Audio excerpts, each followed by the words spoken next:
Hello. Hi guys. आप सबको पता है, जैसे हमने 12th क्लास के लास्ट वाले पार्ट के अंदर हमने रिप्रोडक्शन के बारे में पढ़ा था। देखिए वहाँ पर एक पॉइंट मिस हो गई थी, वो पॉइंट मैं रिपीट कर रहा हूँ। लिखी तो मैंने ज़रूर थी मगर एक्सप्लेन नहीं की थी।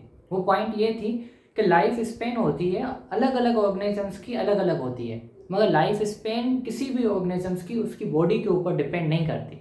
अगर जैसे हमारे बुक के अंदर दो एग्जांपल दिए हुए हैं, देखो एक क्रो का, एक पैरट का एग्जांपल दिया हुआ है। देखो क्रो की जो लाइफ स्पेन होती है वो अप्रोक्स 15 ईयर के आसपास होती है, मगर पैरट की लाइफ स्पेन 150 ईयर होती है। अब देखिए, आपने पैरट को भी देखा और क्रो को भी देखा है, दोनों की देखो जो बॉडी होती है वो लगभग एक जितनी ही हमारे को दिखाई देती है, मगर लाइफ स्पेन के अंदर बहुत ही ज़्यादा हमारे को अंतर दिखाई देता है, डिफरेंस दिखाई देता है। रीज़न रीजन उनकी मेटाबॉलिक और फिजियोलॉजी के ऊपर डिपेंड करता है। तो लाइफ स्पेन किसी भी ऑर्गेनिजम्स की उसकी बॉडी के ऊपर डिपेंड नहीं करती, उनकी इंटरनल फिजियोलॉजी के ऊपर डिपेंड करती है कि उसकी लाइफ स्पेन कितनी होगी। तो ये चीज़ आपको हमेशा माइंड के अंदर रखनी है कि किसी भी ऑर्गेनिजम्स की लाइफ स्पेन उसकी बॉडी के मास के ऊपर या उसकी वो किस तरीके से हमारे को दिखता है उसके ऊपर डिपेंड नहीं करती, वो उसकी इंटरनल एक प्रॉपर्टी होती है। जैसे सपोज करो आपने दो पेड़ देखे होंगे, एक और अपन की बुक के अंदर एग्जाम्पल है, एक मैंगो के ट्री का और एक पीपल ट्री का। देखो पीपल ट्री की life span compare to the mango tree की लाइफ स्पेन से बहुत ही ज़्यादा होती है। दिखने में देखो हमारे को दोनों एक जैसे ही दिखाई देते हैं। जितनी हाइट मैंगो का ट्री अटेन करता है आफ्टर ईयर टू ईयर, उतनी की उतनी हाइट हम पीपल का भी ट्री उतना का उतना ही अटेन करता है। तो दिखने में भी हमारे को उतने का वैसे ही दिखते हैं, और उनके जो लीव्स होते हैं उनके अंदर भी तो ज़्यादा हमारे को डिफरेंस दिखाई नहीं दिया जाता। उनकी स्ट्रेंथ, जो स्टेम की स्ट्रेंथ और जो अलग अलग ब्रांचेस की स्ट्रेंथ होती है वो भी सेम टू सेम होती है, मगर लाइफ स्पेन के अंदर बहुत ही ज़्यादा हमारे को डिफरेंस दिखाई दे जाता है। तो सिंपली कहने का मतलब मेरा ये है, चाहे अगर हम प्लांट्स को उठाए चाहे एनिमल को उठाए, अलग अलग ऑर्गेनिजम्स की अलग अलग लाइफ स्पेन है, और किसी भी ऑर्गेनिजम्स की लाइफ स्पेन उसकी बॉडी से उसकी बॉडी से रिलेटेड नहीं होती, वो उसकी इंटरनल फिजियोलॉजी, उसकी इंटरनल मेटाबॉलिज्म के ऊपर डिपेंडेंट होती है। तो ये एक पॉइंट थी, वो मिस हो गई थी। अब देखिए हम क्या पढ़ रहे थे, हम रिप्रोडक्शन के बारे में पढ़ रहे थे कि रिप्रोडक्शन किस तरीके से की जाती है। हमने एसेक्सुअल रिप्रोडक्शन के बारे में पढ़े, दो तरीके की रिप्रोडक्शन होती है, एक सेक्सुअल और एसेक्सुअल। हम अभी एसेक्सुअल के ऊपर ही कंसंट्रेशन दे रहे हैं। तो अब देखिए उसके बाद में नेक्स्ट हमने जो हमने लास्ट पढ़ा था, उसके बाद में हमारा नेक्स्ट है देखिए बडिंग। इस बडिंग के अंदर एक क्या होता है, बडिंग के अंदर जो हमने लास्ट पढ़ा था वो क्या था, वो बाइनरी फिशन था। बाइनरी फिशन का मतलब क्या होता है, टूटना। जब बॉडी हमारी दो पार्ट्स के अंदर टूट जाए और दोनों पार्ट्स अभी न्यू सेल की तरह बिहेव करने लग ले, तो उस तरीके की रिप्रोडक्शन को हम क्या कहते हैं, बाइनरी फिशन कहते हैं, जो हमने पहले पढ़ा था। जिसका मैं फिर से एक एग्जांपल दे देता हूँ, फिर से वो वाला रिपीट करता हूँ। जैसे एमेबा का एग्जांपल, कि एक हमारा एमेबा होता है वो फर्दर कितने में टूट जाता है, दो एमेबा के अंदर टूट जाता है। तो इस तरीके से जो रिप्रोडक्शन होती है तो उसे अपन क्या बोलते हैं, बाइनरी फिशन कहते हैं, जो हमने लास्ट में एक डायग्राम भी बनाया था। उसके बाद देखिए नेक्स्ट है हमारी बडिंग। बडिंग के अंदर देखो ये भी एक एक्सेक्सुअल रिप्रोडक्शन का टाइप है। क्यों? क्योंकि बडिंग के अंदर भी एक सिंगल पेरेंट ही इन्वॉल्व होता है, और gamete formation, without gamete formation से ही ये प्रोसेस कंप्लीट होता है। बडिंग के अंदर देखिए क्या होता है, सबसे पहले एक इंडिविजुअल जो बडिंग करने के लिए रेस्पॉन्सिबल है वो अपनी बॉडी से एक आउट ग्रोथ क्रिएट करता है। फिर वो आउट ग्रोथ होने के बाद में वो सबसे पहले तो क्या होती है, आउट ग्रोथ उसी पेरेंट बॉडी के साथ अटैच्ड होती है, ग्रो होती है। ग्रो होने के बाद में डी अटैच हो जाती है। फिर जो डी अटैच हुआ वो पार्ट है वो भी एज अ न्यू ऑर्गेनिजम्स की तरह या न्यू एडल्ट की तरह बिहेव करना स्टार्ट हो जाता है। तो इस तरीके की रिप्रोडक्शन को हम क्या कहते हैं, बडिंग कहते हैं। तो हमने ये लिखा है, बडिंग के अंदर जो बॉडी होती है वो अनइक्वली डिवाइड होती है, इक्वल पार्ट्स के अंदर डिवाइड नहीं होती। जैसे तो यहाँ पे लिखा हुआ कि एक स्मॉल सा पोर्शन होता है, स्मॉल सा पोर्शन बॉडी से देखो क्या हो जाएगा, डेवलप्ड हो जाएगा। पहले तो वो पेरेंट बॉडी के साथ ही अटैच रहेगा, अच्छे तरीके से डेवलप होने के बाद में पेरेंट बॉडी के साथ डी अटैच हो जाएगा, और फिर वो क्या करने लगेगा, ग्रो करने लगेगा। इस तरीके की रिप्रोडक्शन हमारे को किसमें दिखाई देती है, यीस्ट के अंदर दिखाई देती है। हमारी बुक के अंदर देखिए डायग्राम भी दिया हुआ है यीस्ट का। यीस्ट के अंदर भी इस तरीके की, कुछ इस तरीके की ही क्या होती है, रिप्रोडक्शन होती है। तो हम बडिंग को मैं छोटा सा एक डायग्राम बनाता हूँ यीस्ट का, देखिए किस तरीके से होती है। कि देखिए सबसे पहले तो क्या होता है, यीस्ट हमारे को भी इस तरीके से दिखता है। अमेबा देखो क्या होता है, अमेबा एक इरेगुलर शेप स्ट्रक्चर होती है, मगर यीस्ट की इरेगुलर शेप स्ट्रक्चर नहीं होता। यीस्ट भी एक यूनिसेल्युलर फंगी ही है।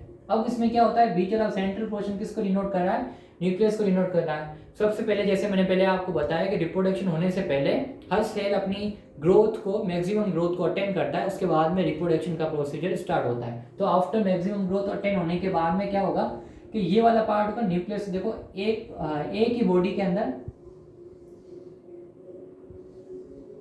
इस तरीके से क्या होगा, एक न्यू पार्ट डेवलप्ड होगा। देखो ये पेरेंट बॉडी थी, उसके साथ एक न्यू पार्ट डेवलप हुआ। अब देखो दोनों हमारे जो स्फीयर, जहाँ हम दोनों को अगर अपन सर्किल की तरह कंसीडर करें, एक वाला स्फीयर अपन का बड़ा है और दूसरे वाला क्या है, छोटा है। तो मतलब बॉडी अनइक्वल पार्ट्स के अंदर क्या होगी, डिवाइड होगी। जो हमारा न्यूक्लियस होता है वो भी क्या हो जाता है, वो भी ऐसे दो पार्ट्स के अंदर डिवाइड हो जाता है। फिर देखो नेक्स्ट स्टेप के अंदर ये अलग हो जाता है अपना न्यूक्लियस, और ये पेरेंट बॉडी फिर से अलग हो जाती है अपना न्यूक्लियस। तो इस तरीके की रिप्रोडक्शन को हम क्या कहते हैं, बर्डिंग कहते हैं। तो ये किसके अंदर देखी जाती है, ये ज़्यादा तौर पर यीस्ट के अंदर या छोटे ऑर्गेनिजम्स के अंदर भी देखी जाती है। तो यीस्ट क्या है, फंगी का है, तो फंगी के अंदर और एल्गी के अंदर ये बर्डिंग हमारे को दिखाई दे। एल्गी के अंदर तो इतनी ज़्यादा नहीं दिखाई दी जाती, तो ये फंगी के अंदर दिखाई दी जाती है। यीस्ट एक फंगी का एग्जाम्पल है। अब देखिए, तो ये वाला एक कौन सा प्रोसीजर है, ये एक एसेक्सुअल प्रोसीजर है। क्यों? क्योंकि देखो एक सिंगल पेरेंट इन्वॉल्व था, एक सिंगल पेरेंट से क्या एक न्यू ऑर्गेनिजम्स या उसकी प्रोजेनी डेवलप्ड हो गई, ना तो इसके अंदर कोई गैमेट फॉर्मेशन हुई, ना ही किसी और पार्टनर्स की रिक्वायरमेंट पड़ी। तो इस वजह से ये एक एसेक्सुअल का ही टाइप है। मगर बॉडी इसके अंदर क्या होती है, अनइक्वल पार्ट्स के अंदर डिवाइड हो जाती है। अब देखिए उसके बाद में नेक्स्ट है अपन का स्पोरुलेशन। स्पोरुलेशन देखो आपको इसी टर्म से ही आपको पता चल रहा है कि अगर कोई भी ऑर्गेनिजम्स जर्मिनेट होता है स्पोर से, तो उसे हम क्या बोलते हैं, स्पोरुलेशन। तो हमने फर्स्ट पॉइंट के अंदर यही लिखा है कि अगर किसी भी ऑर्गेनिजम्स की जनरेशन होती है अपने पेरेंट के स्पोर से, तो उस तरीके की रिप्रोडक्शन को हम क्या बोलते हैं, स्पोरुलेशन कहते हैं। तो स्पोरुलेशन भी एक एसेक्सुअल रिप्रोडक्शन का ही टाइप है। इस वाले प्रोसीजर के अंदर जो भी पेरेंट बॉडी होती है वो क्या प्रोड्यूस करती है, अपनी ग्रोथ अटेंड के बाद स्पोर्स प्रोड्यूस करती है, और फिर वही स्पोर्स रेस्पॉन्सिबल होते हैं न्यू ऑर्गेनिजम्स को डेवलप करने के लिए। तो इस वजह से अपन इसे क्या बोलते हैं, स्पोरुलेशन कहते हैं। ये ज़्यादातर हमारे को यूनिसेल्युलर ऑर्गेनिजम्स के अंदर भी देखी जाती है, और आपने 11th क्लास के अंदर फंगी किंगडम के अंदर भी पढ़ा होगा। जैसे आपने पढ़ा होगा फंगी के अंदर देखो कोनिडिया फॉर्मेशन, और जू स्पोर्स, एल्पनो स्पोर्स, जो हमने फंगी के अंदर 11th क्लास के अंदर पढ़ा। तो ये सारी की सारी किस टर्म के अंदर है, स्पोरुलेशन के अंदर। यहाँ पे हमारे बुक के अंदर एग्जाम्पल दिया हुआ एमेबा का। एमेबा देखा बाइनरी फिशन की भी कैपेबिलिटी रखता है, उसके बाद में ये स्पोरुलेशन की भी कैपेबिलिटी रखता है। जब नॉर्मल कंडीशन होती है तो वो ज़्यादातर रिप्रोडक्शन किस तरीके से करता है, बाइनरी फिशन से करता है। अगर कंडीशन नॉर्मल नहीं होती, कभी कंडीशन हार्श हो जाए या कभी कंडीशन अनफेवरेबल हो जाए, उस कंडीशन के अंदर एमेबा क्या करता है, एमेबा अपने सराउंडिंग के अंदर एक 3 लेयर हार्ड कवरिंग क्रिएट कर लेता है। और जो अपना सोडोपोडिया होता है, जिससे सोडोपोडिया को हम क्या कहते हैं, फॉल्स फीट कहते हैं, जो अमेबा के होते हैं, वो सारे के सारा वो विथड्रॉ कर देता है और अपने सराउंडिंग के अंदर एक हार्ड कवरिंग क्रिएट कर लेता है। तो इस स्टेज को हम क्या बोलते हैं, इनकास्टेशन कहते हैं। तो इनकास्टेशन एक ऐसी स्टेप होती है जिस स्टेप के अंदर एमेबा अपने सोडोपोडिया को या फॉल्स फीड को विथड्रॉ कर दे। विथड्रॉ का मतलब उसे अपनी बॉडी से डीअटैच कर दे या निकाल दे, वो अपने सराउंडिंग के अंदर एक 3 लेयर हार्ड कवरिंग क्रिएट कर दे। और इस स्टेप को हम क्या बोलते हैं, इनकास्टेशन कहते हैं। अब ये क्यों करता है, क्योंकि अनफेवरेबल कंडीशन के अंदर, अब अनफेवरेबल कंडीशन कुछ भी हो सकती है, टेम्परेचर ज़्यादा हो सकता है, एसिडिटी हो सकती है, पीएच के अंदर चेंज हो सकता है, तो कुछ भी हो, कोई भी अनफेवरेबल कंडीशन के अंदर ये अपने आप को इनकास्टेशन कंडीशन के अंदर या इनकास्टेशन के स्टेप के अंदर अपने आप को कैद कर देता है या अपने आप को टेम्परेरी वहीं पर ब्लॉक कर देता है। फिर जब कंडीशन फेवरेबल रिटर्न होती है, जैसे वायरस के कंडीशन में होता है, इनकास्टेशन एक वायरस जैसा ही प्रोसीजर लगता है। वायरस भी देखो ऐसे ही करते हैं, जब वो किसी होस्ट के बाहर होते हैं तो वो एज नॉन लिविंग की तरह बिहेव करते हैं, जब फेवरेबल कंडीशन मिलती है तब वो लिविंग हो जाते हैं। तो ये एक जो इसका रिप्रोडक्शन का प्रोसीजर है वो उसके जैसा ही कुछ हद तक वो मिल रहा है कि जैसे अनफेवरेबल कंडीशन हुई तो अपने आप को क्या कर दिया, कवर कर दिया हार्ड कवरिंग से। जैसे ही फेवरेबल कंडीशन आती है, फेवरेबल कंडीशन के अंदर क्या होते हैं, जो इनकास्ट एमेबा होता है, इनकास्ट एमेबा मतलब जो हार्ड कवर 3 लेयर कवर्ड से जो हमारा एमेबा है, वो अपनी इंटरनली ही क्या करेगा, न्यूक्लियर फिशन करेगा, मल्टीपल फिशन करेगा। वो मल्टीपल न्यूक्लियर फिशन होगी।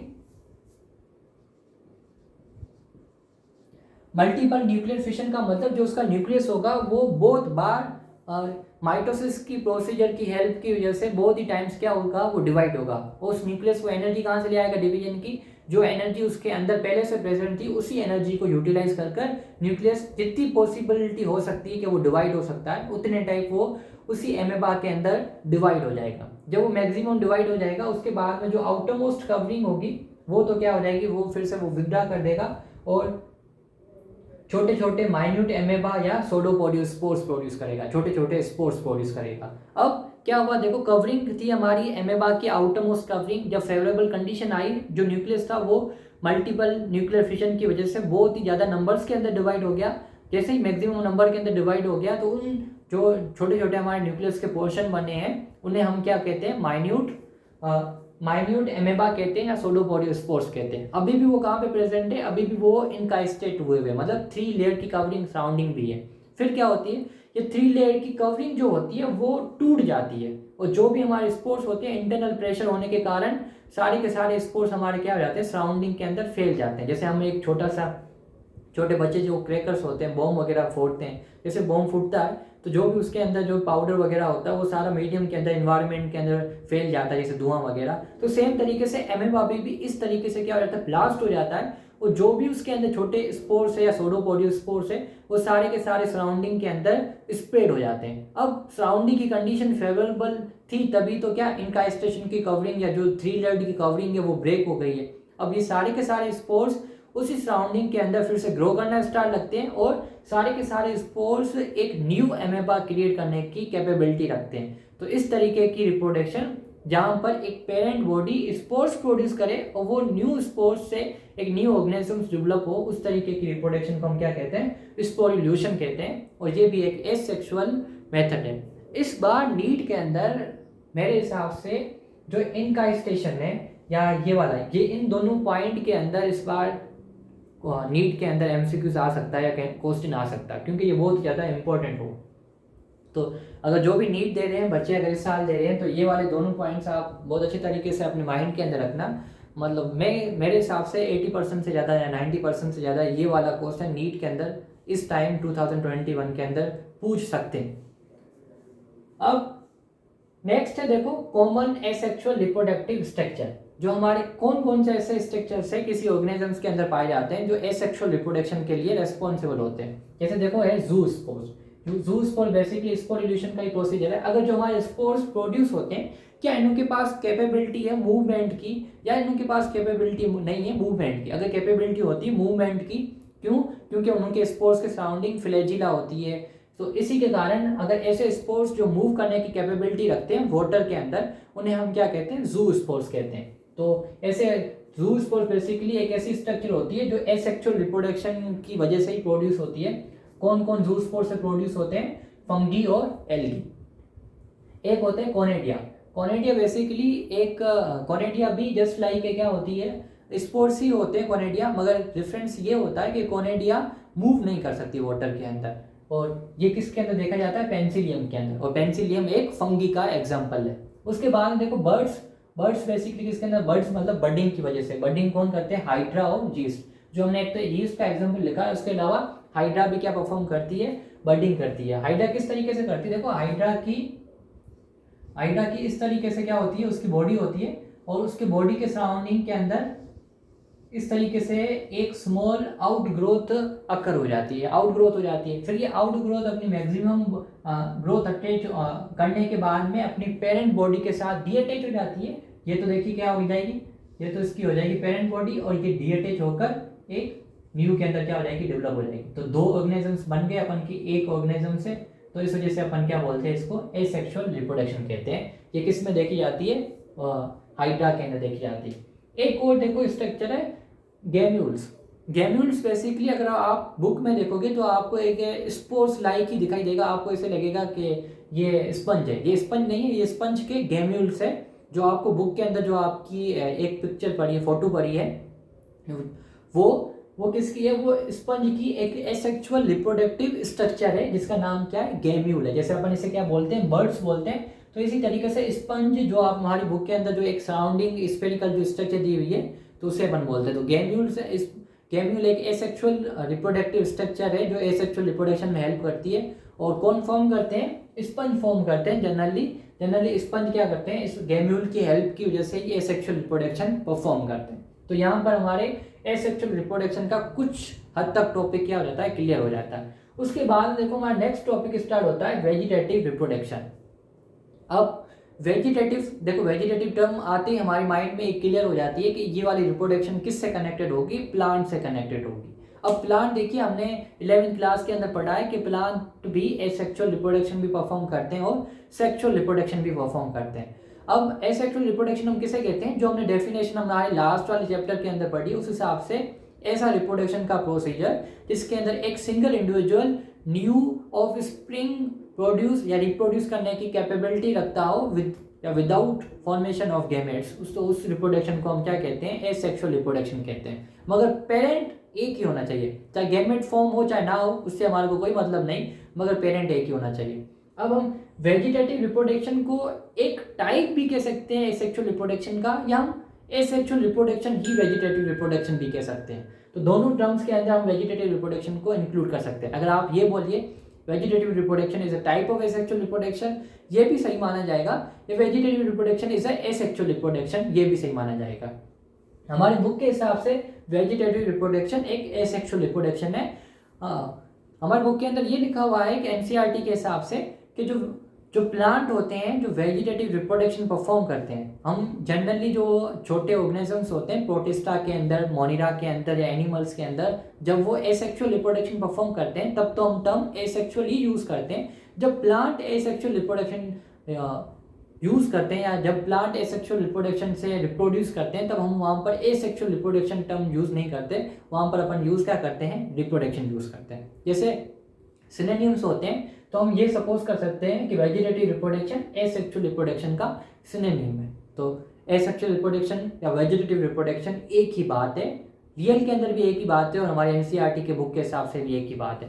क्यों एक बात है, क्योंकि वेजिटेटिव रिप्रोडक्शन के अंदर एक ही प्लांट बॉडी से एक न्यू प्लांट जर्मिनेट होता है किसी भी उसकी पार्ट से, मगर जब वो जो न्यू प्लांट जर्मिनेट हो रहा है उसी मेन प्लांट या पेरेंट बॉडी के पार्ट से, वो किसी और प्लांट की सेल या किसी और प्लांट के जेनेटिक मटेरियल की कॉम्बिनेशन नहीं इंक्लूड कर रहा है, इसी वजह से हम उसको क्या बोलते हैं, वेजिटेटिव रिप्रोडक्शन को एसेक्सुअल रिप्रोडक्शन ही कंसीडर करते हैं। तो इसके कुछ भी और इसको अपन आगे अपन नेक्स्ट पार्ट के अंदर फर्दर डिटेल के अंदर पढ़ेंगे और अच्छे तरीके से मैं एक्सप्लेन करूंगा कि किस तरीके से वेजिटेटिव रिप्रोडक्शन को एसेक्सुअल रिप्रोडक्शन बोला जाता है। तब तक के लिए गुड बाय।